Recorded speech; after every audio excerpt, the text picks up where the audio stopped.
I was born in Kansas City, Missouri. My name is Andrew Inzerillo. My date of birth is November 9, 1923. And what hospital were you born in? I was born in Grace Hospital. It's at 8th and Harrison, and the hospital is no longer there, but the building is still there. Mm-hmm. And going back to your birth date, you celebrated your 100th birthday November of this year. How was the celebration? It was surprisingly, I didn't expect it. Yeah. And so you had a lot of family and friends show up? Too many friends. I had a lot of friends and a lot of people I haven't seen for years came by. And my son was the one that done it all. That's nice. Now, how many children do you have altogether? I had four boys and 2 girls. Uh-huh. We'll talk more about them later, but let me ask you about your parents. They came from Sicily, and tell me a little bit about what you know and what they shared with you as you grew up. What did they tell you about Sicily? They didn't say much about Sicily. However, my son took me to Sicily about 10 years ago, and I went through the town where my father and mother were born. And I saw they were born in Castelvetrano, Sicily, province of Trapani. I remember that too. Yeah. Yeah. And what was it like for you to go back and visit there? It was kind of uneasy, because I didn't know too much about the place. Mm-hmm. And it was surprisingly that most people were very friendly, as they are every place else. Uh-huh. And I had a nice time there. Oh, that's great.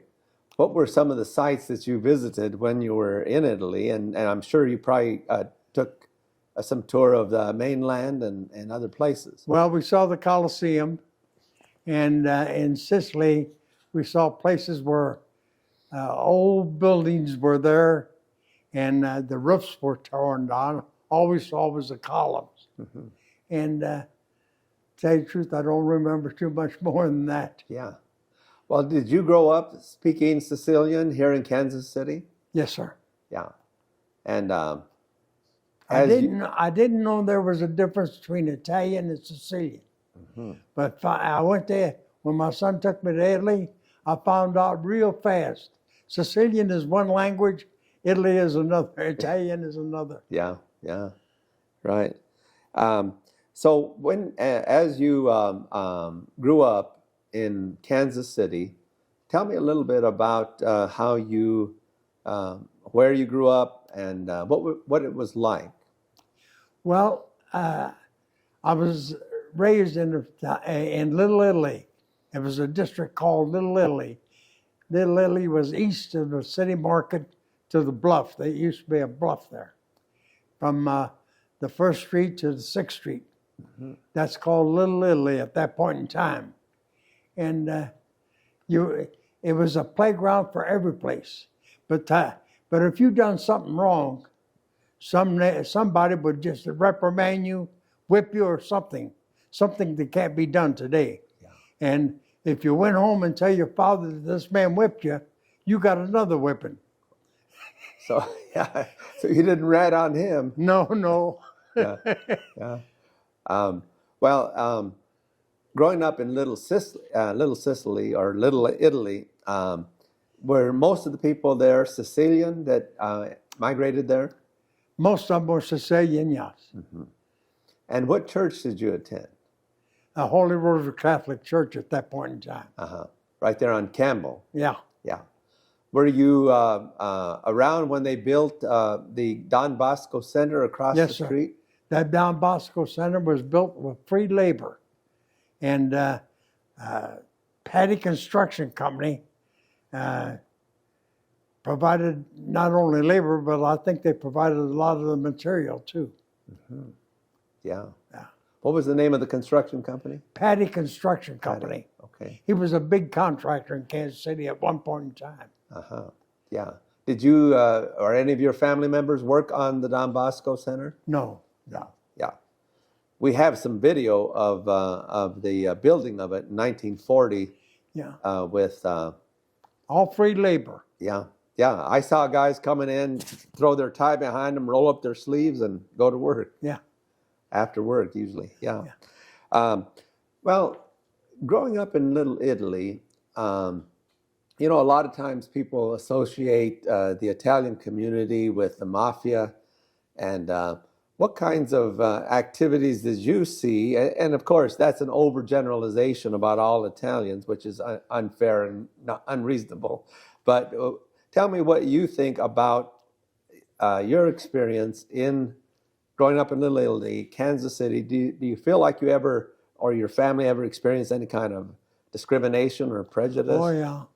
It was implied that Dago, you don't go south of 8th Street after 8 o'clock at night. Yeah. And you didn't. Right. Yeah. So. What do you think the Italian community did to overcome that stigma, that unfair? Well, I don't know. I was young at that time, and I don't remember them doing anything. But there was always a little friction about discrimination of the Italian community, and eventually, like everything else, it wears out and we go on to equality. Yeah, that's great. Well, what schools did you attend when you were growing up as a kid? I went to Karnes School. That was a grade school. Then I went to Manual High School. And Manual High School, right today, they got buses taking you to school. I lived on 5th Street, and we walked from 5th Street, 5th and Holmes, to 15th and Forest every day. And we didn't have no buses. Yeah. Right. And it's moved since then over to Truman Road now, which used to be 15th Street, right? Yeah, Truman Road and 15th Street are the same. Okay, so it's there where it's always been then. Yeah. They might have expanded the buildings, but it's still in the same place from what I understand. Uh-huh. And so when you were at Manual High, what curriculum did you follow? I followed the academic curriculum. That's one mistake I made because I could have followed a trade, and I didn't know the difference. Yeah. So when you were working at or going to school, you began working. I understand that you've held quite a number of jobs over your lifetime. Can you tell us about what you were doing when you were going to school? Well, when I was going to school, times were tough. That was during Depression. And I got a job working for Postal Telegraph, delivering telegrams and picking them up. And when you pick up a telegram, they give you 3 cents. And if you went on a delivery from delivering a package, you got a dime. And I remember getting a telegram from 8th and Delaware to Independence, Missouri, delivering a telegram late at night, and coming back, and I got 25 cents for that. Wow. Yeah. Now, how did you go about delivering the telegrams? We knocked on the doors. Well, I mean, what transportation did you use? You have a motor bicycle. Yeah, so you had a bicycle. So you were riding. What was the longest ride that you ever had while you were delivering telegrams? From 8th and Delaware to Independence, Missouri. Wow. Yeah. Do you remember some of the people you delivered telegrams to? Any famous people? Well, I remember, gosh, I forget the actor's name, but you know, they used to have the Kansas City Chief Railroad company up by here every in Kansas City, and every once in a while we get a telegram we have to deliver to the actor. I think it was Spencer Tracy, if I'm not mistaken. Got a tip from him, and I remember having a telegram for Jack Benny. Well, Jack Benny didn't take it. I give it to his manager, and like Jack Benny said, he's tight. He never got a tip from him. Yeah, right. Well, you also got a nickname during that period of time. What was your nickname? Flash. Yeah. That's because I was fast at everything I did. I used to, like I say, I pick up a package at 8th and Delaware, take it to Kansas City store, and be back in 10 minutes. Wow. Yeah, that was quite an accomplishment. Yeah, yeah. Well, as you grew up in Kansas City, tell me a little bit about your siblings. As you were growing up, what siblings did you have, and what were their occupations? Well, my brother Pete, he was just going to school. He didn't work. And my younger brother, he was too young to work. And my sister, she never worked at all. Yeah. Yeah. I was the only one working. Uh-huh. Now, what type of work did your dad do? He was unemployed. He was a jack of all trades, trying to do anything to make a living. So I'm talking about Depression time. Yeah. And it was hard. So what were some of the other jobs that you had? Well, delivering telegrams when I was younger. Then I went to the service, come out, and I started delivering milk house to house. And after I got tired of that, and I started delivering bread wholesale to the grocers. And after that, I got the idea to start selling insurance. I was looking for people dying to buy life insurance. I'd done that for 28 years. Yeah. And I hear you were pretty successful at that. Well, I raised families, 6 children, and these insurance companies, they have quotas for you to fill out. And I filled out 23 of those quotas out of 28. Wow. So that we went on trips. We went on 3 days. They used to give us trips for 2 days and 3 days and 2 nights or something like that. And I used to win a lot of them. Well, the old saying is, perseverance, self-determination, devotion to duty, and a wife and a house full of kids will make you do anything. Yeah, that's for sure. Yeah. You worked for Prudential. What was the basic job? So you would sell life insurance policies. Were they whole life, term, or both? All kinds. Yeah. We used to sell 10-year, 20-year, 30-year, and whole life policies. And who did you find to be most of your customers? Who were you most successful with? Well, the average, I sold insurance to everybody was a prospect as far as I was concerned. Yeah. And it's a sure thing you're going to die, so you might as well buy life insurance. Yeah. Yeah. Right. So after you served your 25 years with Prudential, what other jobs did you have? Well, in my retirement years, I was working for Avis Rental Car, Enterprise, and that's about it. Today I work for the IRS. Yeah. How many hours a week do you work for the IRS? 20 hours a week, 5 hours a day, 4 days a week. Wow. And what's your job at the IRS? Extracting mail, just opening up mail that comes to us. Making sure it gets to the right department, I'm sure. Make sure it is. Yeah. And make sure the checks are accompanied by the people that send them. Yeah. Because we get a lot of checks. You moved on after you was raised in the Little Italy neighborhood. What other neighborhoods did you live in? Well, then I moved up the Northeast, and that was quite an accomplishment at that point in time. Now, was this before or after you were married? This is after I was married. Yeah. Now, you served a term in the United States Army, is that correct? Yeah, right. The war. I was in the 8th Armored Division when the war was wearing on. They sent me to Houston, Texas to be an MP. And then from Houston, Texas, they moved me to Chicago, and I got my honorary discharge. Yeah. And I understand that you did the honor flight to Washington, D.C. sometime back. Yeah, I did. It was a privilege and an honor. Yeah. Yeah. Tell me a little bit about that. Did you see some of the guys that you knew in the Army? Or I didn't meet anybody that I knew, but I was amazed at what they did to honor the people in their service. I was really impressed very much. That's great. Yeah. Yeah. Yeah.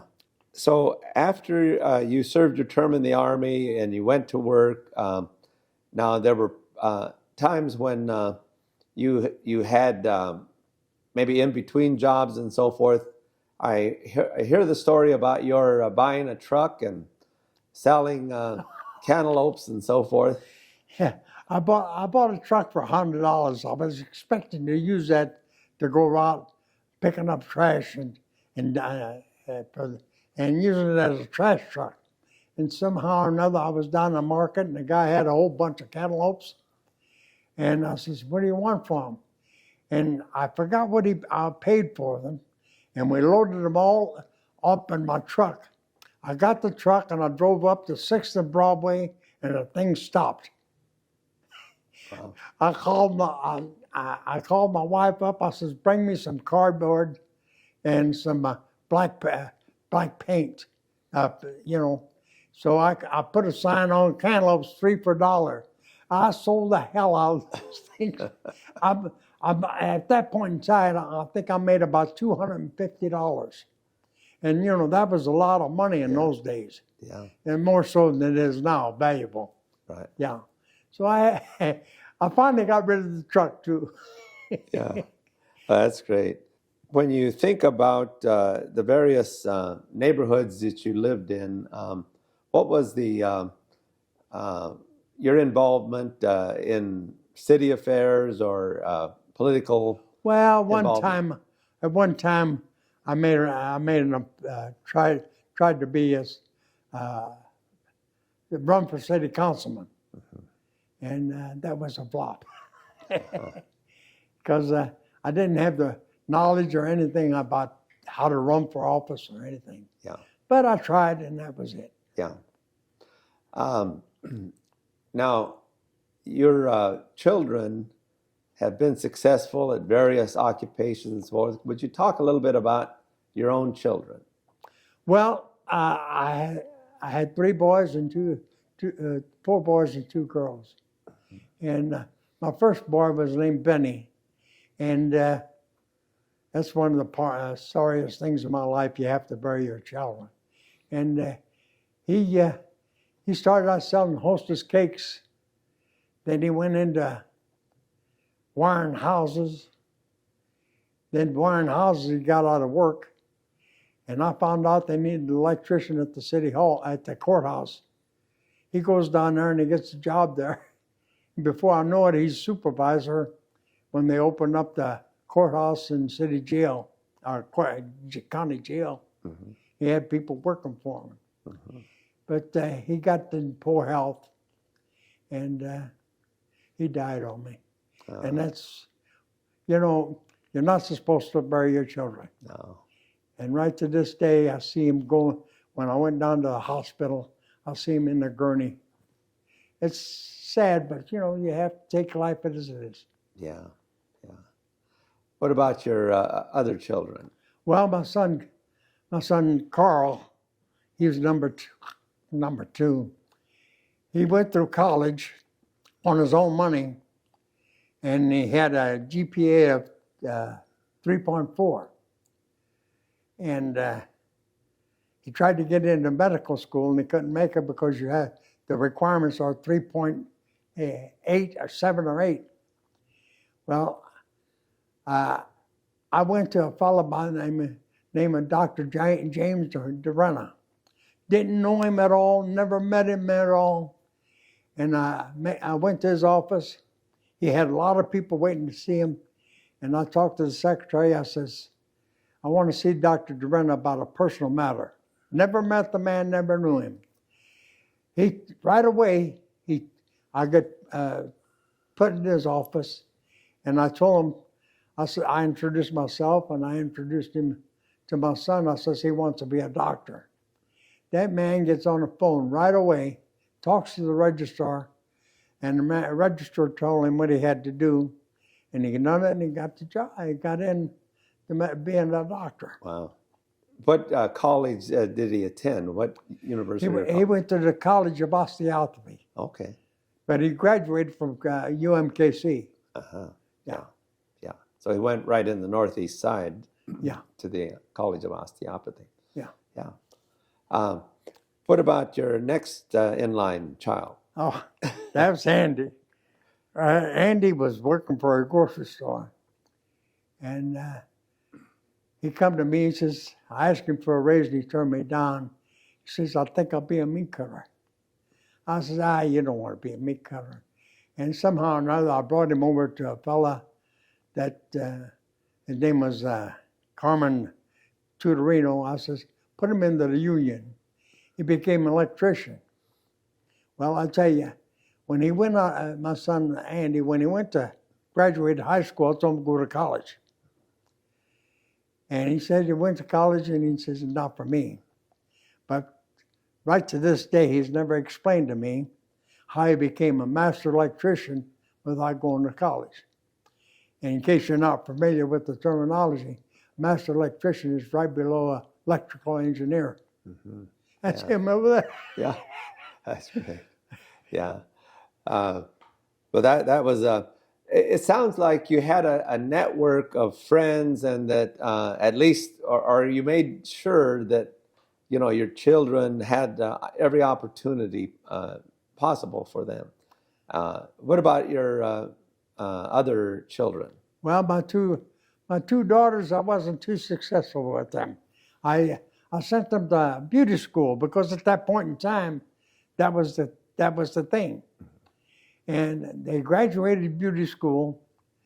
My oldest daughter, she went to work for an insurance company. My youngest daughter went to work for a company in North Kansas City somewhere. Yeah. We're going to go back in time a little bit and talk about your growing up during the Depression era.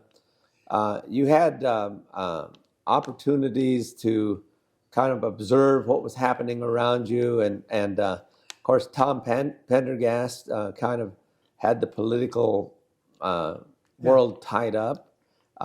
What other things did you see? I know Prohibition was part of that era. Yeah, Prohibition was, well, I tell you, I had a dog named Trixie, and the bootleggers killed him. And I never did like bootleggers ever since.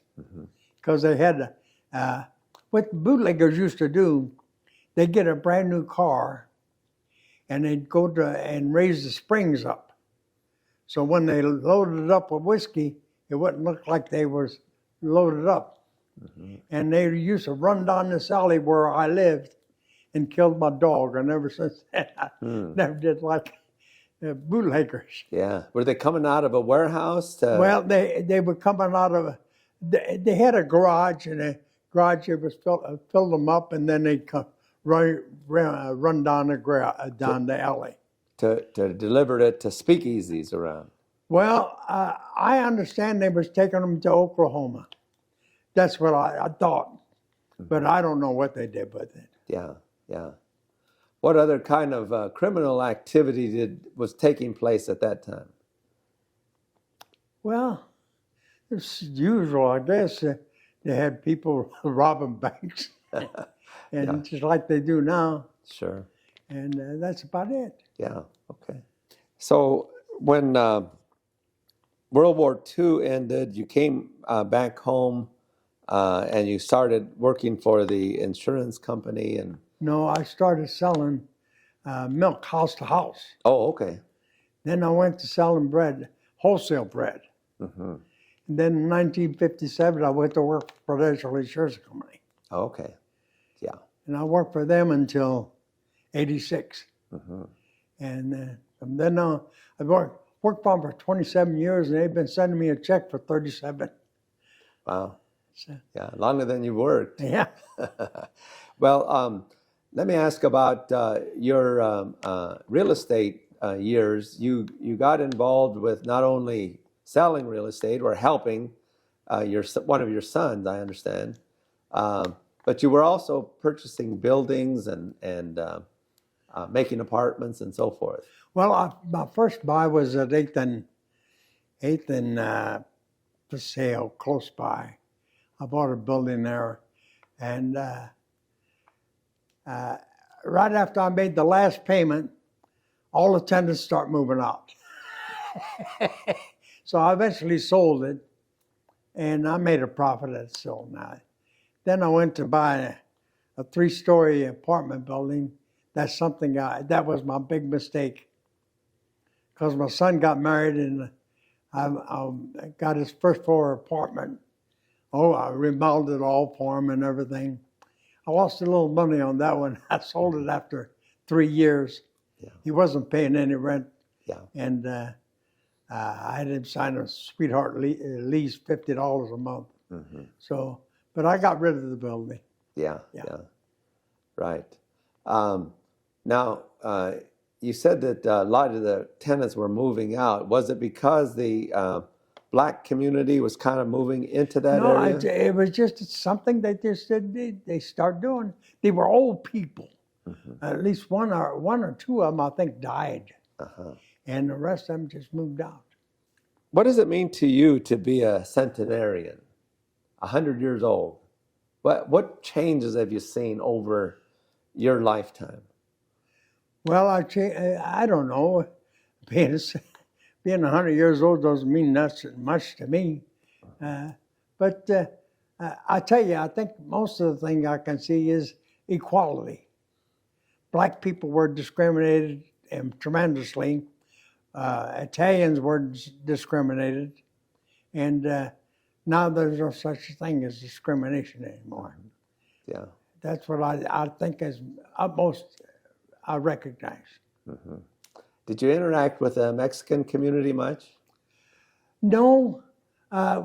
When I went to school, we had 2 or 3 Mexicans that used to go to school, and we got along all right. Mm-hmm. Yeah. We had a black people that moved way back in the alley, and every once in a while, my mother used to get some spaghetti and send it to them, and that was unusual for most people. Yeah. Yeah. Yeah. Now, I heard you kind of got burned out on spaghetti. Yes, I don't. Right to this day, I don't eat spaghetti. I ate the stuff 3 times a day, and I remember on 2 or 3 occasions I went to bed without eating because I don't want spaghetti. Yeah, yeah. Who were some of the restaurateurs in the neighborhood in Little Italy? What restaurants do you remember? Well, they had a restaurant down a couple on 5th and Cherry. For the lack of, I don't remember the name, Mm-hmm. but they were Italian people that opened it. They lived a couple doors up the street from the restaurant they opened up, and they had a lot of business there. People liked Italian food. Mm-hmm. What about Italian Gardens down on? Italian Gardens was there. They was uptown on Baltimore between 12th and 11th Street. Mm-hmm. They had a lot of business. Yeah. Did you know the people that ran it? No, I didn't know them. I knew of them. Yeah. Yeah. Right. Right. Yeah. And I know there were some bakeries in the Little Italy community, and some still are there, are they not? I don't remember if any of the bakeries now are there. Yeah. But we used to have 2 or 3 two bakeries that I can remember. One of them was on Lexington Avenue, and the other one was on 5th Street, around 5th and Forest or something like that. Mm-hmm. Do you remember the names of the? No, I don't. So let's talk about technology. All right, technology. That used to be, if you had a phone in your house, you was rich. So I remember that if you went to go look for a job, they used to ask you what your phone number was. You had to ask your neighbor or something if they can use your phone number. Today, everything is computerized, and it's from one side to the other. Yeah. Yeah. Yeah. And do you own a cell phone? Yes, sir. Yeah. I don't own one. My son owns it. He pays for it. Gotcha. Thinking about your parents, thinking about your children, what brings you the most joy? What memories about them bring you the most joy? Well, looking back, I thought how my father tried to do everything he can for his family. And he was a jack of all trades. If you wanted to build a wall, he'd build a wall. If you wanted to do something else, he'd done that, because he never had a steady job. And I took the responsibility of go getting a job too, working for Postal Telegraph. Getting after school. And I used to go deliver telegrams until about 12 o'clock at night and go home, go to sleep, and then go to school. Well, I had the dubious honor. I never missed a day in school, but I was tardy more than anybody else. Yeah. I remember my homeroom teacher, her name was Mrs. Cubey. She used to take me outside in the hallway when I come in, and she says, "You're late too often." I says, "Well, either I quit school and go to work, or do this two thing." So she never bothered me anymore from that. Yeah. She let you slide. You let me slide. Yeah. Well, thinking of other family members, your children, what brings you great joy thinking about your own children and grandchildren, of course? I take great pride in my three boys, and my two girls. They didn't end any professions, but they were good too. I'm proud of all of them. Mm-hmm. And how many grandchildren do you have, and great grandchildren? I think I got about 6 or 7 grandchildren. And the rest of them, the great grandchildren, are too many. You lost track. Yeah. Now, I understand that you still have family gatherings, either on Sunday or Saturday mornings. Well, Saturday is breakfast day, and we have a Saturday breakfast, and everybody's welcome. And sometimes I get a lot, sometimes I don't get too many. Mm-hmm. But it all started with my number 3 son. We started having breakfast on Saturday, and then from then on, it just branched out to the rest of the people. Uh-huh. Yeah. Now, I'm going to ask you about the secret of your longevity and your health. Well, I take a lot of supplements, and I guess that's part of it. The rest of the thing in whole life, if you look on the positive side of things, it's a lot better than looking on the negative side. And I've always tried to be positive in my thinking. And my old saying is, you're never fully dressed unless you're wearing a smile. Mm-hmm. So that's what I try to do. Yeah. How about exercise? I used to walk 5 miles a day. Today I don't do anything. I walk where I have to walk. Mm-hmm. Yeah. But it used to be 5 miles a day early in the morning. And I was okay until one time some guy come up with me, put a gun on me. I says, "I haven't got anything. All I got is a pepper spray." He took my pepper spray and he ran away. Mm-hmm. That's the only time in all the years that I was walking that I got robbed. Uh-huh. Now that you're 100 years old, you're still working. How many more years do you plan on continuing what you're doing? Until I wear out. Yeah. It's not a hard job, opening mail. And I only work 5 hours a day, 4 days a week.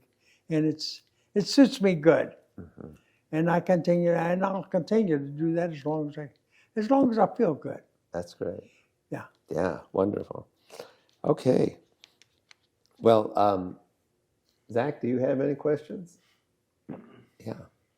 And Andy, is there anything else that you think we should ask your dad about? One thing about his papers, selling papers when he was a kid. Oh, well, times were tough, and I started selling papers. buy them for a penny, sell them for 2 cents. Mm-hmm. And after school, I'd get out of school at 3 o'clock, walk uptown to 10th and Walnut. Today, they don't do those things.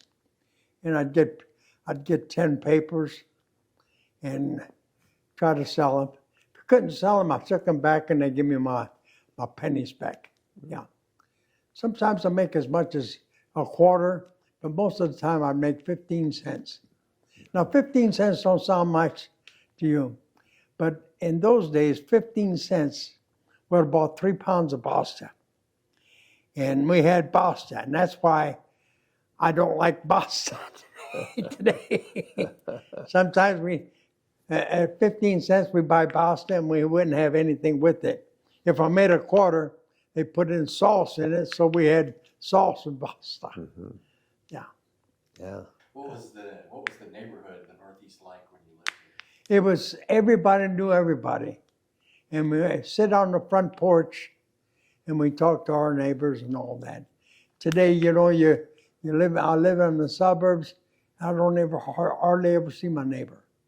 Don't talk to them or anything, but those are good days when you can talk to your neighbor, you had somebody to talk to. Mm-hmm. Of course we did, and then the television took that all away. Everybody went inside the house to look at television. Yeah, air conditioning as well. Yeah, air conditioning as well, yeah. Yeah, because people used to be outside to be cool. Yeah. Well, I understand that you were a member, one of the founding members of the Sons of Columbus. Yes. Tell us about that. How did it all start? Well, it all started because there was a lot of discrimination about the Italian community. And 4 of us got together in a restaurant at the Al Capri Motel. They had a restaurant there. And we got together and we started talking about how we can combat it. And at one time they had the Godfather movie came in, and we bought the hall seats so nobody could see it because we thought it was it's against the, It was a stereotype. Yeah, the stereotypes of Italians. That wasn't true. It might have been. It was it was a made-up story. Yeah, a Hollywood thing. Yeah. So we got together and figured out a way to fight discrimination among the Italian people, and we started the Sons of Columbus. I was recording secretary for a good many years. Then after that, I was treasurer for a little bit, and I worked there. I was there a member until I was 95 years old, and then I figured, well, it's time for me to go. So I for the last 5 years, I haven't been a member of the organization for the last 5 years. Mm-hmm. But I paid dues all those years, and I told the board members, I says, I started with this organization.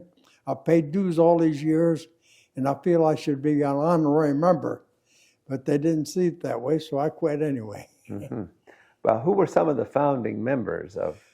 Tom Gialdi, Vince DiBernardino, Phil Forty, and Joe Corolla.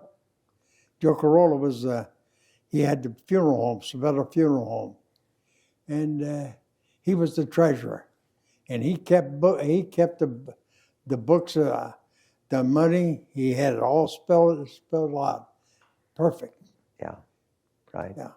So over the years, does the Sons of Columbus still, are they still as active as they were one time were? I don't know, but they're still there. Mm-hmm. The building is there. We bought the building at that point in time for $75,000, which is a lot of money. Mm-hmm. And we start making, they raised our dues so we can make payments on the building and all that stuff. And the building is still there, and the organization is still going strong. Yeah. Although I'm not involved in it in any way. Mm-hmm. Yeah. Can you think of any other Italian organizations that endeavored to combat that stereotype? There was another one, but for the life of me, I can't remember what the name was. Yeah. But we done the most of the fighting. We went to City Hall and done things that where we felt we were discriminated, and we done pretty good at the job of discrimination, fighting discrimination among the Italian people. Yeah. Who were some of the mayors that were most supportive of your work? Roe Bartle, he was a good man. What about Berkeley? Did you interact with Mayor Berkeley? We did.